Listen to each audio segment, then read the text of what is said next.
February 4th, 2017, Saturday of the fourth week in Ordinary Time. A reading from the letter to the Hebrews. Brothers and sisters, through Jesus, let us continually offer God a sacrifice of praise.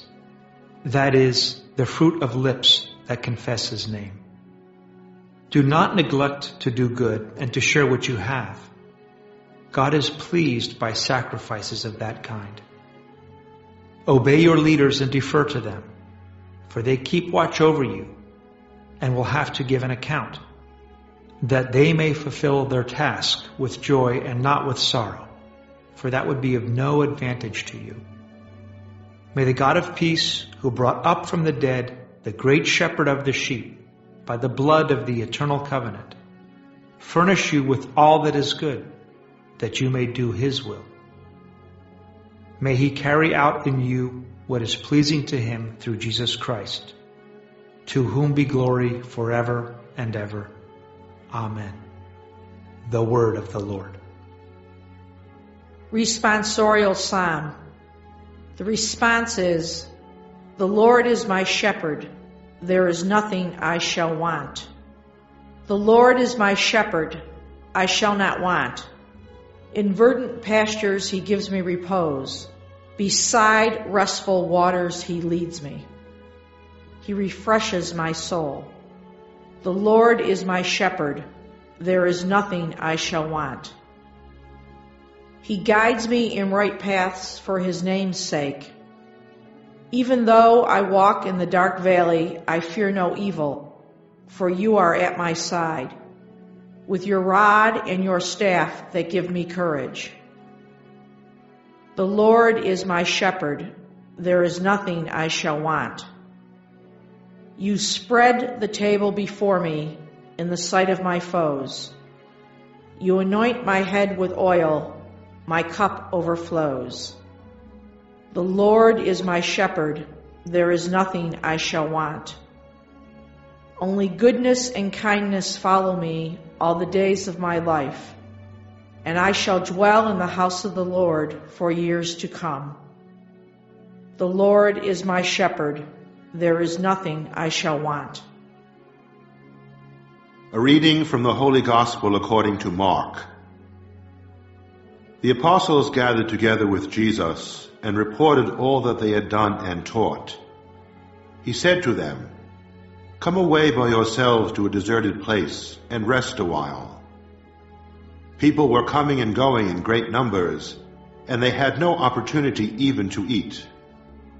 So they went off in the boat by themselves to a deserted place. People saw them leaving, and many came to know about it. They hastened there on foot from all the towns and arrived at the place before them. When Jesus disembarked and saw the vast crowd, His heart was moved with pity for them, for they were like sheep without a shepherd, and He began to teach them many things. The Gospel of the Lord. February 4th, Saturday of the fourth week in Ordinary Time. The first reading comes from the letter to the Hebrews, chapter 13, verses 15 to 17 and 20 to 21. This is the conclusion of the letter to the Hebrews, and we hear a series of exhortations that those in the community should follow the good example left by Jesus, that they should obey their leaders because the leaders have been appointed by God, and perform a task which is not easy. And after these instructions, we hear a blessing that the God of peace, remember this idea of peace was mentioned early in the letter, that we should enter into the rest, the peace that God has offered us, that God of peace who's brought us back from death through the blood of the good shepherd, the shepherd of the sheep, Jesus, that He furnish us with whatever is good. The Gospel is from Mark 6, 30 to 34. Jesus invites the apostles to go off to a deserted place and pray. That we must alternate between activity and prayer, because if we don't have the prayer, then we're not going to recharge our spiritual batteries. We'll have nothing to offer people. And instead of giving a measured response, we'll begin to react to situations. They go off to pray But many people follow them, even to a deserted place, because they've heard about him and they want to see him. They want to meet him.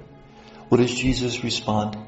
He sees the vast crowd and he sees that they're like sheep without a shepherd. Their shepherd is supposed to be the king of Israel. Well, they don't have kings anymore, so it's supposed to be the spiritual leaders of Israel, the priests, the Pharisees. But they're not providing true leadership. They're just leading the people astray. So he has to be their shepherd. And he calls the apostles to share in that responsibility. And Jesus began to teach them many things. This is a question of instructing them in the right path, because that's what a good shepherd does. He leads his sheep along the right path. And may God bless us.